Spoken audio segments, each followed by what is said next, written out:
morning. Sorry, it's 10:32. I was saying hi to my family, and then I'm like, oh, it's starting. Welcome to the Unitarian Church of Evanston. My name is Shannon Lang.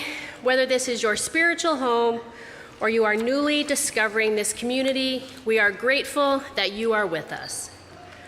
We are an inclusive and welcoming community seeking truth and love and striving to nurture the human spirit in a world made whole. We are guided by our principles and values, which remind us in every moment, through every challenge, that each of us is worthy of love, and that we are all connected through the vast and beautiful web of existence. We come together to remember our kinship with one another and to hold one another in heart and mind and with tenderness and careful attention. If you are joining us online, hello. There are many links of connection in the description below the YouTube live stream. You just need to click and go down and down and down and down. And including the order of service credits, ways to support our mission, and how to join our email newsletter list. If you are in the sanctuary, good morning. We encourage you to use the QR code for the digital order of service. Ooh, we're saving so much paper now. And both are located in the lobby, and hymnals are right outside the sanctuary doors.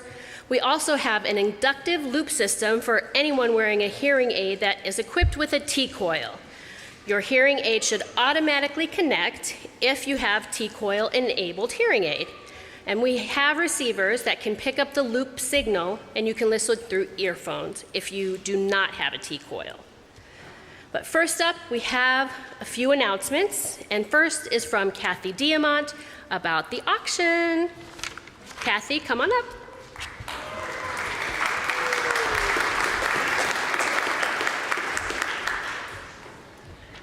Okay, good morning. So, the Serendipity auction online bidding begins today at 11:30. Wait till the service is over. Bidding will be open all week. You would have received an email last week about how to register through the auction platform. If you are not sure how to register or bid online, we are here to help you. We're trying to be green conscious, so for those who prefer a paper catalog, we have a limited number, and we'll be in the back after church today or email us. There are over 230 donations for you to choose from. Art, games, lots of experiences, and some incredible group events to foster connection and community building. There'll be a fun celebration evening next Saturday, November 12th, starting at 5 p.m. with dinner. So please order your dinners now through the auction website. That evening, you will have a chance to see the auction items and continue bidding online until the auction closes at 7 p.m. Even if you do not want to bid online, come to the celebration to be a part of this major all-church event. Not able to attend? No worries. We will have a live stream option that evening to watch the program with us. So everyone has a chance to enjoy the evening. We ask those attending to consider volunteering for just one shift to help with the many tasks. We will have childcare, and we hope that there are enough fun activities for everyone to enjoy, including face painting by a young adult who grew up in this congregation, and props, this is your cue guys, for photo booth photos that you guys helped make in faith formation. All right. So Lizzie Powers has created another fun auction song parody and has arranged for a hula dance demonstration and for us to learn a hula dance. So come enjoy some kickoff cake during coffee hour and learn more about the auction. Thank you.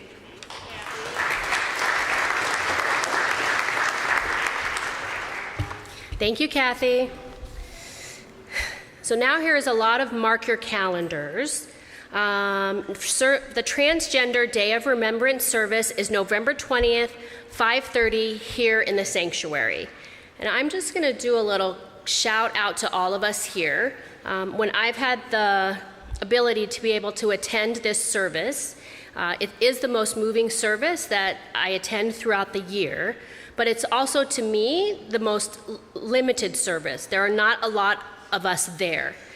And I know in the newsletter, we're talking about beloved community, and what better way to show up in beloved community than to attend the Transgender Day of Remembrance and show the trans members of our congregation and our community that we are there for them.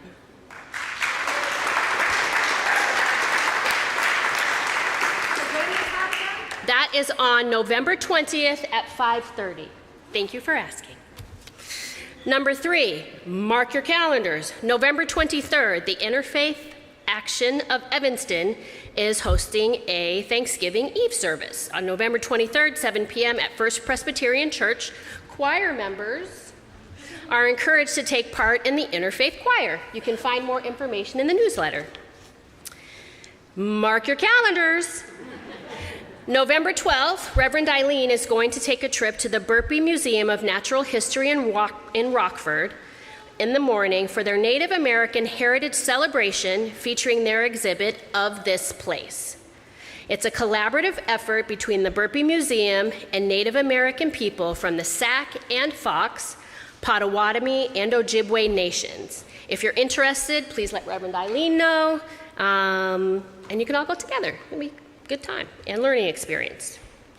And then finally, November 20th is our annual bread communion service. And even if you're gluten-free, I know there's a lot of gluten-free options there, so don't let the bread communion scare you. Please bring a loaf of bread pre-sliced in a basket or bowl if you can for our service. If you're joining us from home, then feel free to send in a picture to Reverend Eileen of a bread that is part of your tradition or your heritage or culture, and join at home with us. And now, let's settle into our shared time of reflection, celebration, and inspiration as we begin our worship service. Those joining us online, we invite you to gather your chalice and join us in beloved community. Welcome to worship.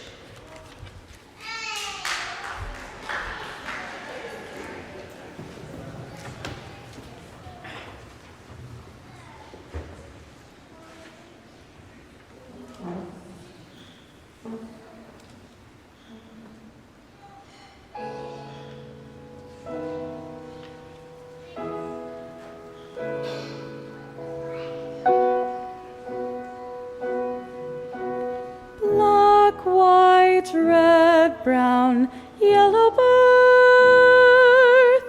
blue and green, oh colored earth. Sister rain, brother stone, bring us back to our true home. What can I, a single soul, do for those I don't even know? Oh, I shall sing and I shall work for peace on earth until all are free.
And then before we share our land acknowledgement, I welcome all of us to close our eyes and then take a collective deep breath together, in and out. So, as it is written by T.S. Stewart, that our land acknowledgement does not become trivialized or ceremonial in a way that reduces its power. The Unitarian Church of Evanston resides on the traditional homelands of the Council of Three Fires, the Ojibwe, Odawa, and Potawatomi nations. In 1829, this land was recorded as being transferred from the local Potawatomi community, who had no choice but to sell their land to the U.S. government before being forcefully removed west of the Mississippi River. This land was then sold to white settlers. The Chicagoland area is now home to one of the largest and most diverse urban Native communities in the U.S. The acknowledgement of this land's history is one small effort toward building long-term solidarity with contemporary Indigenous communities. We name these realities with honor for all of the ancestors, with respect for all of our descendants, with gratitude for the animals and plants sustained by this land, and with deep appreciation for the land we use as sacred space. And I just found this out, that if you visit our website under land acknowledgement, there is a plethora of information about education, about why we do this specific land acknowledgement. Also, Reverend Eileen and Reverend Susan are working to figure out how we can do ongoing education and action with this Indigenous community. And then adding on to that, there have been several UCE members who have come to Reverend Eileen and Reverend Susan about a labor acknowledgement that focuses on Black Americans' historical reality, both locally and regionally. And so over the next months, we're going to be looking at that as well. So I just want to make sure that the community is aware of this ongoing, we never stop, but this is ongoing. All right, so now it's time for the chalice lighting. As we light our chalice, symbol of our living tradition, please join in saying the words on the screen by Annie Besant, the late Irish-British socialist, women's rights activist, writer, and ardent supporter of Irish and Indian self-rule. O hidden life, vibrant in every atom, O hidden light, shining in every creature, O hidden love, embracing all in oneness, may each who feels themselves as one with thee know they are also one with every other. Now please rise in body or spirit and join in saying the words of our covenant. Love is the spirit of this church, and service is its law. This is our great covenant, to dwell together in peace, to seek the truth in love, and to help one another. Now, remain standing, because I know we all love this part, but I'm going to ask you to look to your left and look to your right and look behind you and see if there's anyone there that you don't know. And that is who I would like you to greet and say good morning to. And if you're at home, greet them in the chat.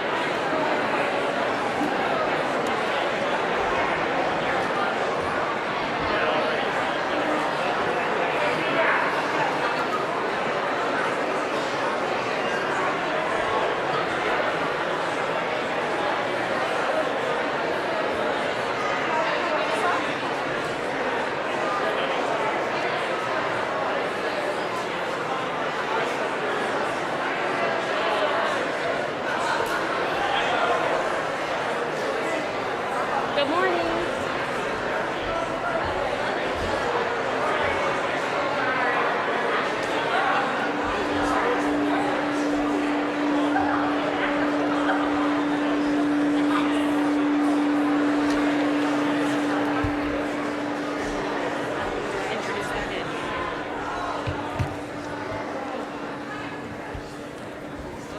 And now, hymn number 21, For the Beauty of the Earth.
Good morning. We're changing things up a little bit. I'm over here. And if anyone wants to bring a lily pad a little closer, we're not going to really have a quiz after this story, but maybe a conversation is a better word. So feel free to come in. And it's not just young people. Older people can come forward too. Don't be shy.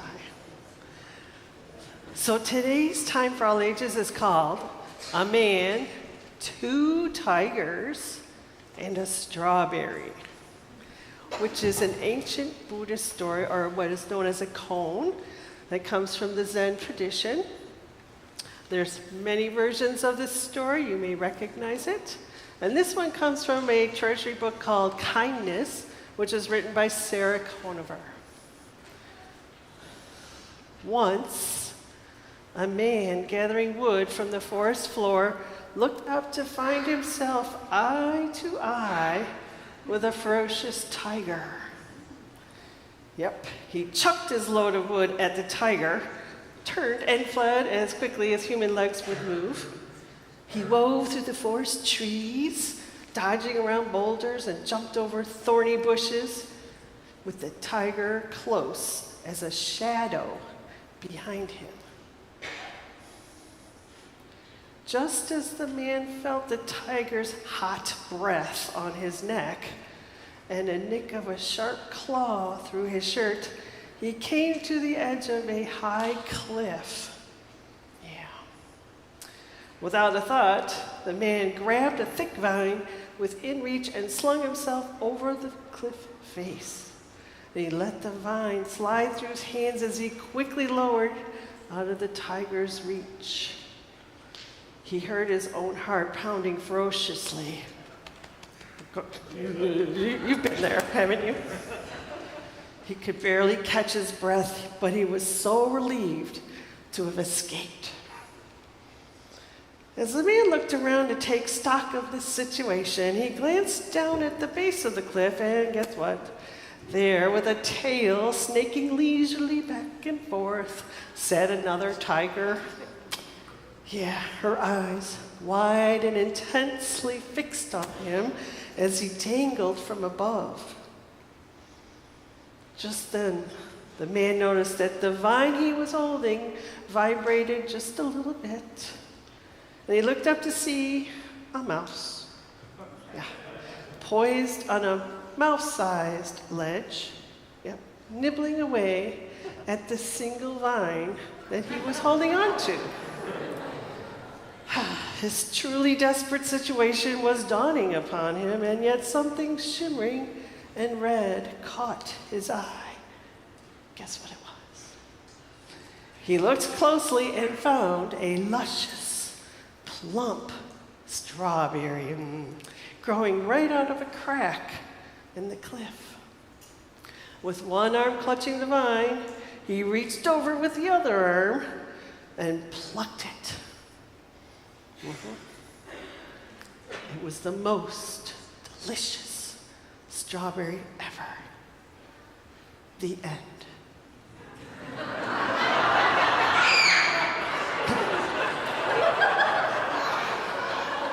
Can you imagine this? Like, what would you do in this situation? You know, you're holding the vine, tiger, strawberry. What would you do? Anybody? Would you eat it? Raise your hand if you'd eat the strawberry. Just a few. Feed it to the mouse, I'm hearing. That's very clever. I didn't think of that one. True. So this story doesn't really have an ending that you hear, right? But you can imagine some endings, some more positive than others. And of course, in real life, things just don't happen this way, right? Right, especially in the last few years, would you say? So we spend so much of our time and energy worrying about these things when right there is that plump strawberry. So live for that strawberry. The end.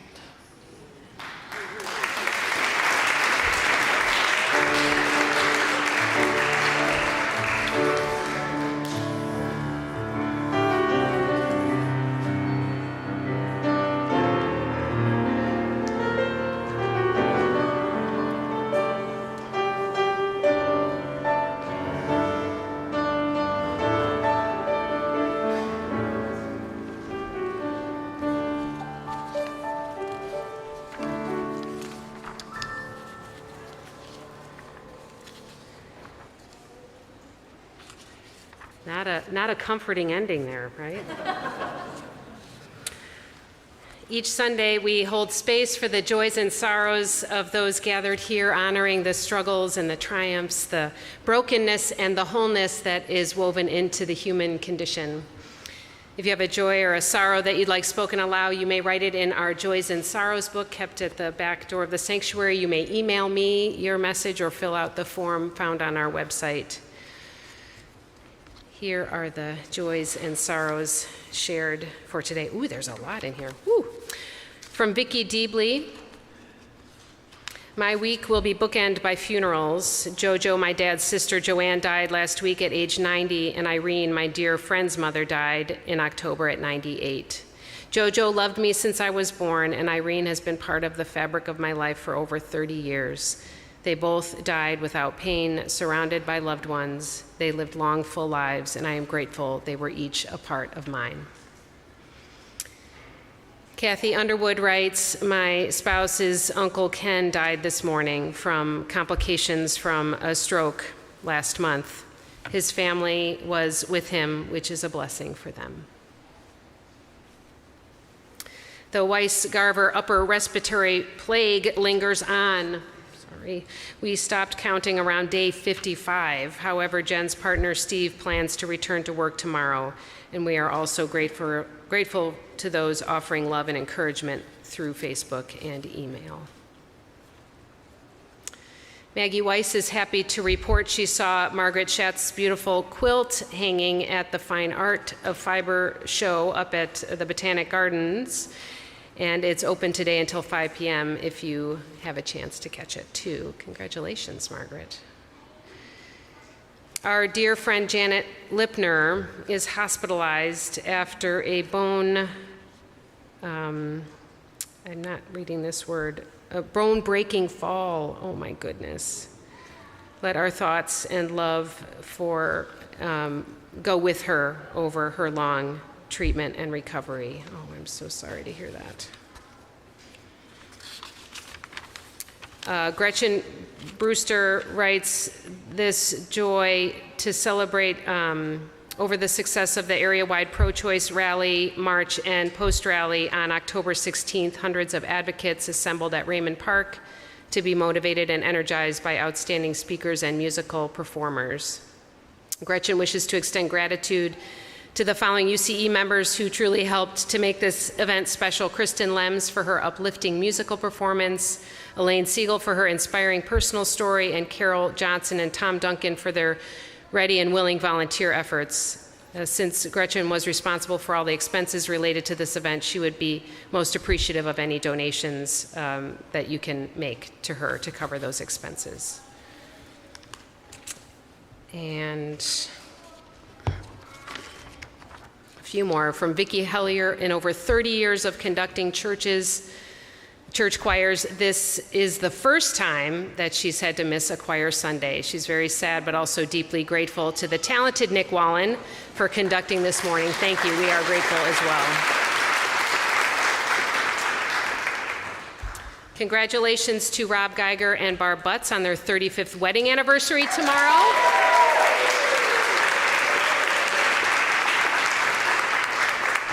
Noted that they also met singing in this choir, so that's particularly special.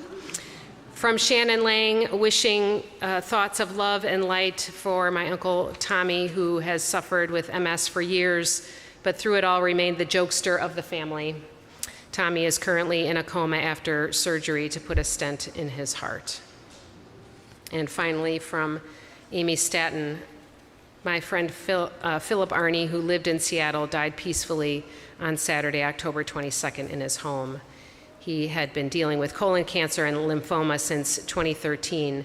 His quiet courage, intelligence, humor, and gentle spirit will be missed.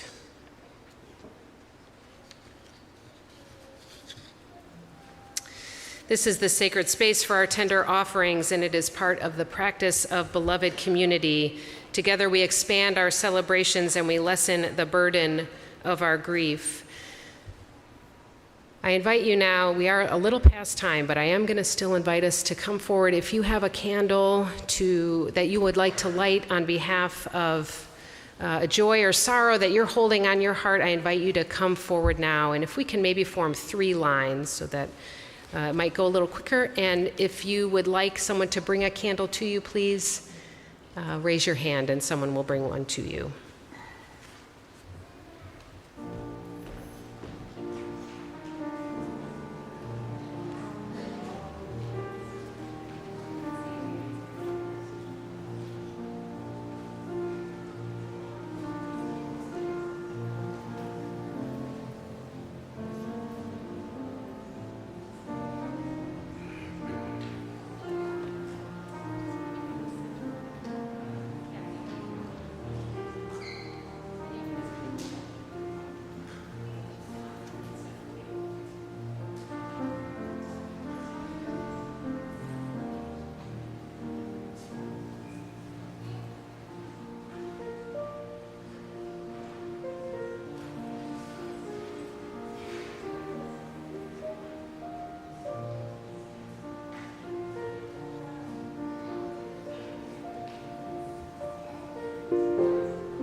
Let us say together, for these joys we give our thanks, for these sorrows we give our love.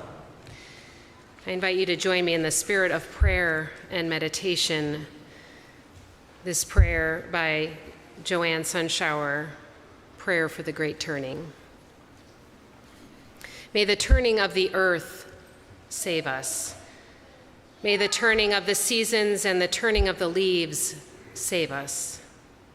May we be saved by the worms, the beetles, and the microbes turning the soil. May we be saved by the turning of vegetation into compost and the turning of compost into rich soil. May the turning of seeds into plants and the turning of flowers into fruits save us. May the grasses and weeds, the vines and mosses all conspire to save us. May we be saved by the turning of sprouts into saplings, of saplings into trees, and the trees into forests. May the scurrying, foraging, pouncing, and lumbering of the animals save us. May the breath of heaven in the breezes and the stormy winds save us. May the dance of the butterflies and the musical flight and return of the birds save us. May we be saved by vapors turning into clouds and by the turning of the ever-changing clouds into rain. May the waters flowing from springs into the lakes save us. May the streams flowing into rivers, the rivers into seas, and the great heaving of the oceans save us. May we be saved by the patient turning of the rocks, the hills, the mountains, and the volcanoes. May the metabolism of the climates of the earth save us. May the turnings of all beings, great and small, move us to find wisdom in our own turnings. May we be saved by our waking and sleeping, by the rhythms of our blood and our appetites, by the cycles of birthing and nurturing, injuring and healing, mating and nesting, loss and discovery, joy and mourning. May we find in time the grace to turn to one another, and may this turning also become our salvation. May we learn to benefit the life of earth with peace, humble in our needs and generous in our giving. May we learn to celebrate the abundance of life with gratitude and to embrace the earth with our bodies in return. Amen. As we sing our response number 1013, Open My Heart, we'll sing it through 3 times. I invite our young people, kindergarten through high school, to head to their faith formation time with their adult leaders.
As we say in our covenant each Sunday, service is our law.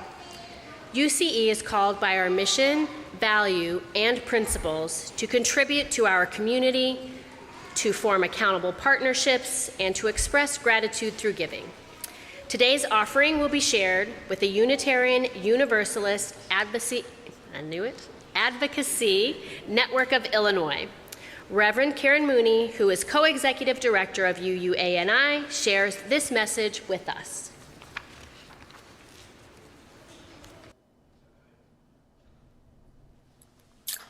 Hi, Kay Mooney here with the Unitarian Universalist Advocacy Network of Illinois.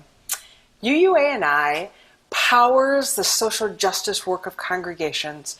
We provide people across Illinois with advocacy and legislative leadership to effectively build community and power to promote justice and a healthy planet. We bring social justice into the heart of the spiritual life of congregations and develop ways for church communities to live our UU principles. We help bridge communities and congregations and align spirituality with tangible actions to affect change. Since 2013, we have worked to ensure that those pieces of legislation that are near and dear to you, those places where you know you want to see change within the world, are at your fingertips. We've worked with organizations like Faith in Place and ICER, the Illinois Coalition of Immigrant and Refugee Rights, to make sure that we know about the legislation that's going into the Illinois Legislative House and Senate, and so that you can act on that legislation as you wish, and so that you can get down to Springfield when it's possible to be able to talk to your legislators and ensure that they know how you feel about the bills that they are working on. Our goal at UUANI is to help you advocate for substantive change in those areas that you care about. We thank you for your support.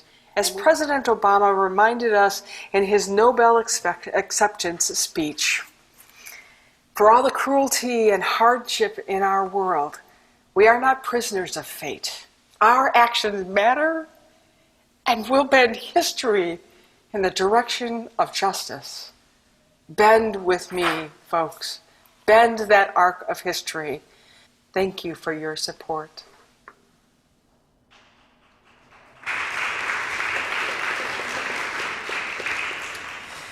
If you are joining us from home or in the building, you may text to give, mail in a check, or give from our website. If you write a check, please indicate in the memo line if your check is for the shared offering, pledge, capital campaign, or some other giving. If you are in the sanctuary, the ushers will pass the collection bowls down the rows, so ushers, if you can please come forward. Please give as generously as you are able, and may what you give bring you joy.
The reading today is The Archive of Our Relation. In honor of Native American History Month last year, the National Resources Defense Council, which works to safeguard the earth, we're running a little late, so I'm just going to cut that a little short, asked 5 Indigenous poets to share original works of environmental poetry. The poem we are about to hear is by Edike Cholome, a queer, indigenous, mestiza, cultural worker, writer, poet, and child of migrant activists from the occupied lands of the Zacateco, Mexico, as well as the Lenca, El Salvador people. I think we'll just say that. And she.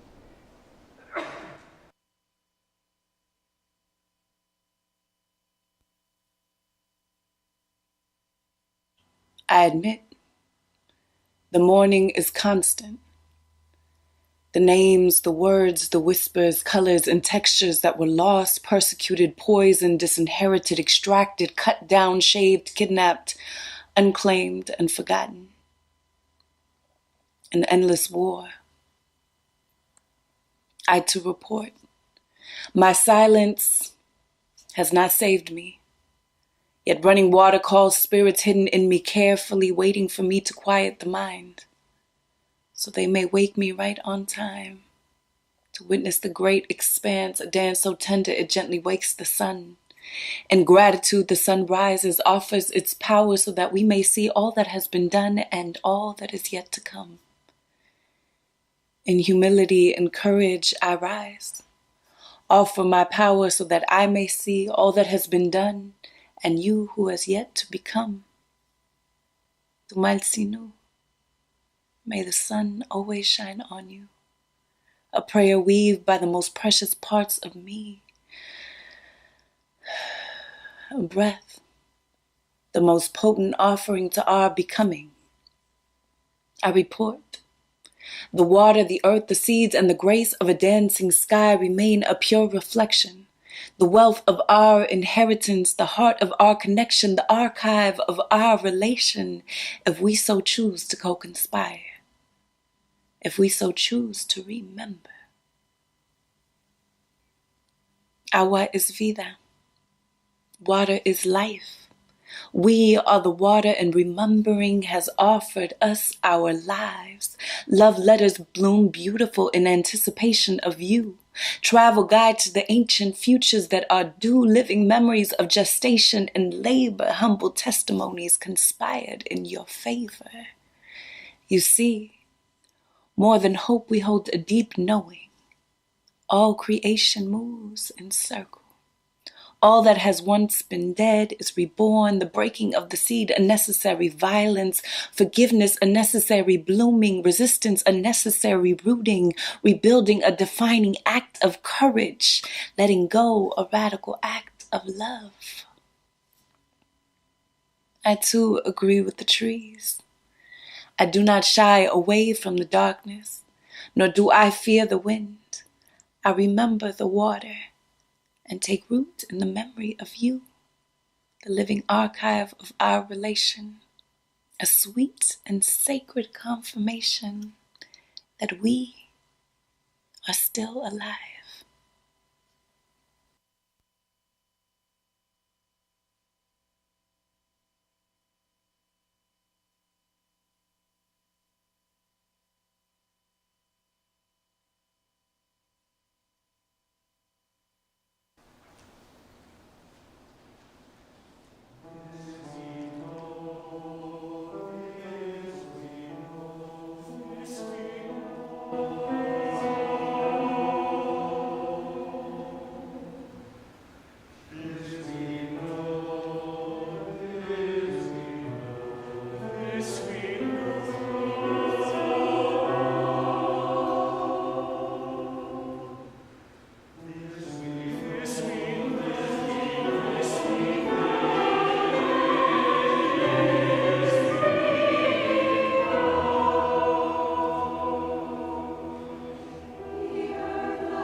Thank you. Thank you, Nick. Thank you, choir.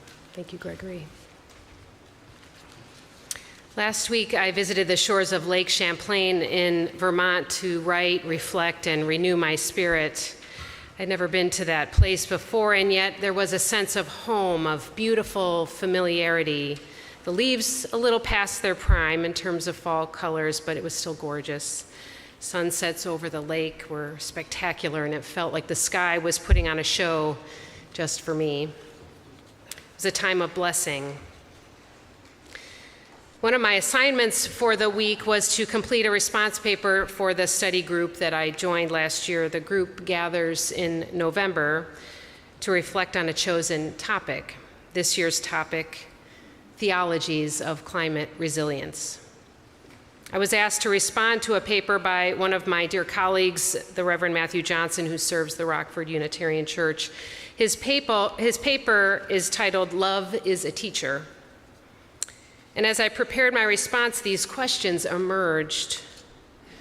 In the midst of climate destruction in which we are hurtling past the point of no return, how do we live most faithfully? In this time of what many believe is the brink of total societal and climate collapse, what in the world are we to do? How are love and life calling for us humans to act? It's difficult to know how to hold and respond to the urgency of the moment. Do we wallow in hopelessness and despair? Do we simply lay down and give up? Do we succumb to panic, bury our heads in the sand, pretend everything is fine? Do we rage at each other and the captains of industry for our collective callousness and greed, or shake our fists at God? How do we go on living this one wild and precious life with integrity and some sense of possibility for the future? The roots of the Unitarian Universalist faith are in part a response to the Christian belief that after the inevitable suffering of this life, heaven is waiting in another time and place where some of us go and some of us don't.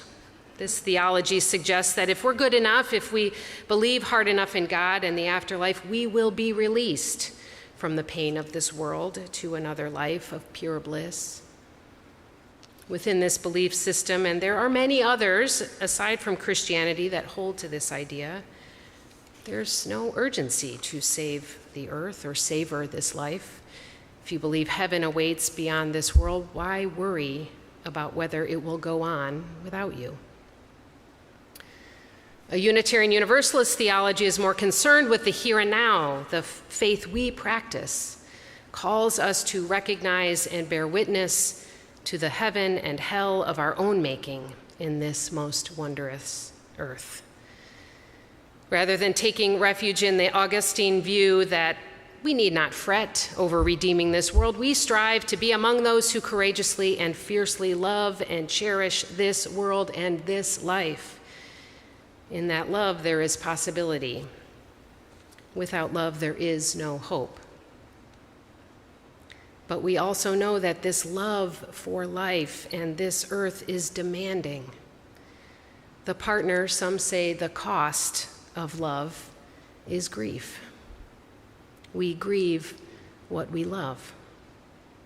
Love is accompanied by joy, wonder, and gratitude, yes, but love also travels with sorrow and regret. Love calls us to act with integrity and courage despite the seemingly impossible odds. Love requires us to face our fears and keep on loving anyway. To be clear, I'm not saying to love this world and this life means to cling to them with desperation. I'm not preaching a fear of death or an idolatry of the flesh, but as environmental activist and author Connie Barlow writes, when we remember who we are, fear of death dissipates and what matters most becomes blatantly obvious. What I am suggesting is that we fully embody and inhabit this moment, including all the grief and sorrow that comes with loving this world. To love this world is to listen to the wisdom of our ancestors and the wisdom of indigenous leaders and teachers who are and have been protecting the water and the land for millennia, and who know that all of life is interdependent relationship. It is imperative that those of us who hail from colonizing ancestry come in solidarity and true partnership with those who live in life-saving and sustaining humble relationship with Mother Earth and the beings sustained by her. We are called by all our relations, by the earth itself, to love fully in this moment, to love with honesty and courage in this time of collapse. Love does not pretend or hide in comfort or ease. Love invites us to be in authentic, accountable relationship with each other and with the earth, her children, to weep and moan, to rage and lament at the suffering of all that is beloved. The UUA's Article 2 Study Commission, in their first official draft, which was issued just a few weeks ago, offers love as our central Unitarian Universalist value. They write, "Love is the enduring force that holds us together. Love inspires and powers the passion with which we embody our values." For some, love may seem too squishy a value, but there is no more powerful force and no more solid theological grounding than love. Our ability to participate in resisting the destruction of and possible healing of the planet depends on our willingness to courageously love her. To love the earth is to grieve all that has been lost and all that has been done by humanity to harm her. As we love her, we must concurrently struggle to love one another, even amidst the sorrow and rage we feel at one another, at our collectively destructive behaviors. We must see past the fears that cause us to act with malice and greed to what might be possible if we truly act in one another's best interest. And it is a struggle, my friends, I get it, to remain loving toward those who display maddening and willful ignorance, those who look for simple answers or profit from planet destruction. Being alive at the time of societal and climate collapse is undeniably traumatic. To respond by organizing and building coalitions of possibility, equity, and repair, we must feel the many emotions which necessarily accompany the full comprehension of climate catastrophe. We must process and metabolize this trauma, as Resmaa Menakem teaches in his book, My Grandmother's Hands. Processing trauma means being present in our bodies to what is happening in this moment, present to what we love, what we fear, and what we are losing, present to each other. Roger S. Gottlieb, in his essay, Living with Environmental Despair, in the book Rooted and Rising, says, avoidance and denial are psychological states that are emotionally exhausting and a betrayal of any serious moral identity. He names the uselessness of giving in to despair and the self-defeating hubris of thinking we can imagine every possibility to determine there's no chance of healing the planet, so why bother?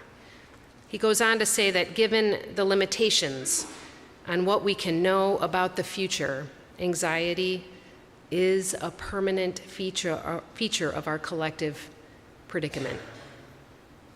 What is called for then is perhaps neither hope nor hopelessness, but courage to live with the fear. Our love and our grief for the planet and all her beings call us to be present to the everyday gifts she offers us, as well as the remarkable and precious memories we have created upon her. There is a feeling described by Australian environmental philosopher Glenn A. Albrecht called solastalgia, or the homesickness you feel when you are still at home. It is the love and grief we feel knowing all that is being eroded in every moment.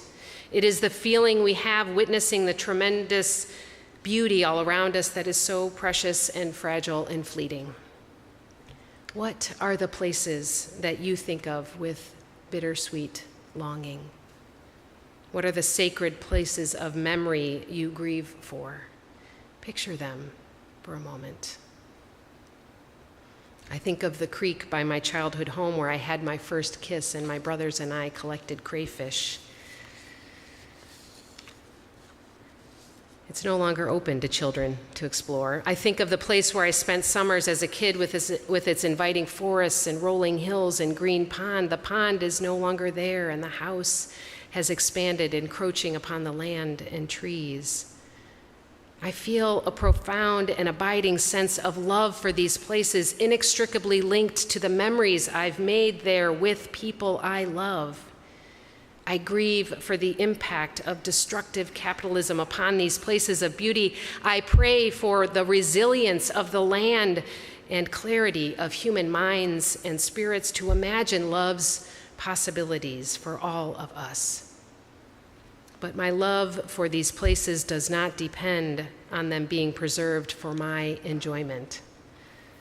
I must love as I lament, working toward the possibility of healing, even as that possibility becomes more and more remote. Those who profit and benefit most from industry can push environmental degradation out of sight and mind, and I am among those with enough privilege to ignore the worst of the climate catastrophe in my everyday life. I have not suffered through droughts, unable to eat enough food. I have not experienced tsunamis that have washed away everything I own.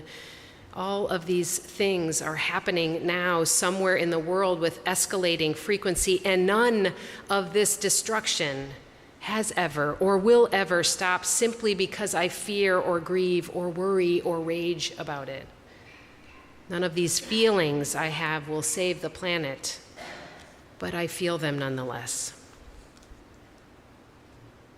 Feeling our feelings will not save us or the planet, but what might save us for whatever planet we have left, and what might open possibilities for healing we could not otherwise have imagined, is love. Our love for the world and her inhabitants empowers us to live our values with integrity. Whether or not it is too late to turn the tides and reverse the destruction, we are called to live with love and the struggle for mutual flourishing. Love is life's longing for itself. Let us receive that love and return it to the earth with our actions grounded neither in hopelessness nor foolish optimism. Let us be courageous in our grief, honest in our sorrow, and open to the possibilities that love can bring. As I close, I cannot fail to encourage you all to vote if you haven't already by this Tuesday. And when you vote, I ask you to vote with love. Love for this earth, love for each other, love for yourself and your families, love for those you don't know, and vote especially for those who are being prevented from voting. Vote for those who have lost faith in our democracy. Voting isn't enough alone, but it is essential, an essential act of faith in one another and the possibilities of what we can co-create together through love. May it be so. May we strive ever to make it so.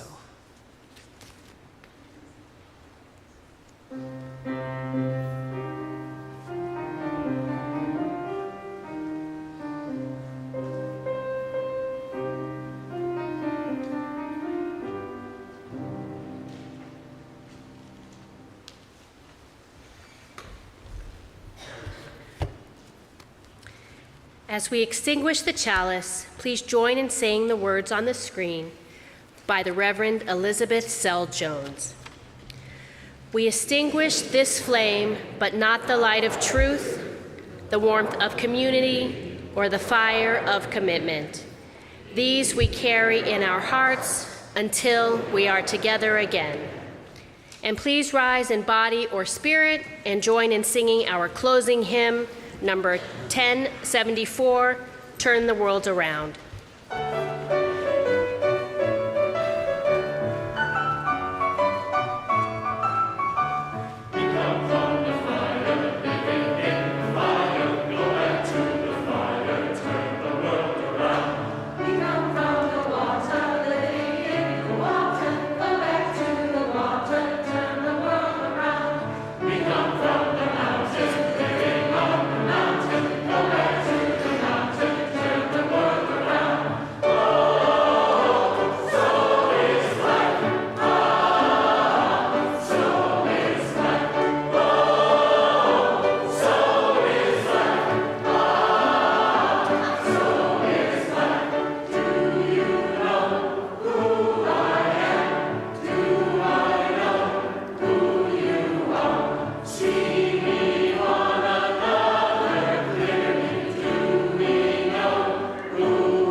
Our benediction is Compost Happens by Laura Grace Weldon.